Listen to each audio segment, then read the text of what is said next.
just heard coastal communities in Georgia are getting they're getting a storm surge and also some very strong wind. And today, Governor Kemp expanded the state of emergency to include a total of 21 counties on the eastern coast of Georgia. CBS 46's Adam Harding live now on St. Simon's Island on the southern Georgia coastline. So, Adam, we can see some of those waves crashing. How are the conditions right now? Well, Mike, this is exactly what people are worried about here with this storm, is as these waves right behind us here in the ocean begin to crash, they will lead to a lot of flooding. The big thing to watch tonight is the high tide overnight. The concern is that because the high tide is around 1 a.m., it's going to be dark out here and it's going to happen overnight. That might catch some people by surprise and off guard. And today we took a tour of St. Simon's Island with a man who knows a thing or two about hurricanes. Tonight, coastal Georgia is under a state of emergency. The Atlantic Ocean howling as Dorian nears. The ocean is very angry right now. Yeah, I've never seen it this angry.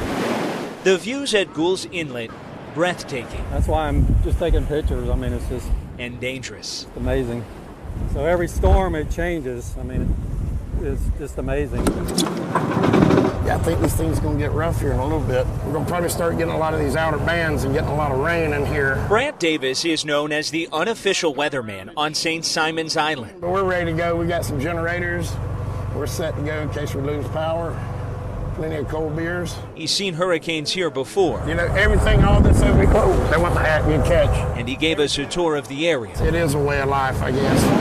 As Dorian moved in. This thing is going so slow that we're about to run out of time, and I think, you know, it's kind of we're flipping a coin on this one, I guess. You know, if it wiggles any to the left, we're going to be in trouble. This coastal community still under a mandatory evacuation. It's way less evacuated, I think, than past hurricanes and than we maybe thought it was going to be. Many are choosing to stay. I love nature, so to me it's peaceful and beautiful. We don't get this much. And ride out this storm. We've evacuated all the other hurricanes, and we just watched the storm because it was moving so slow, and it just really looked like it wasn't going to come close enough to the coast, and I'm an adrenaline junkie, and I was like, it's going to be an adventure.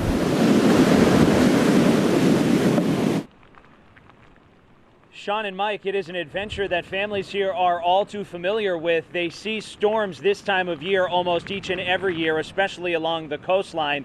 And as that state of emergency continues to expand ahead of Hurricane Dorian, behind us here, just a taste of things to come. We have seen waves crashing and people stopping to take photos. Not a good idea as worse weather makes its way to the coast. Of course, we've got a long day and a long night ahead of us as Dorian sets its sights here on St. Simon's Island. That's the very latest from Georgia's coast.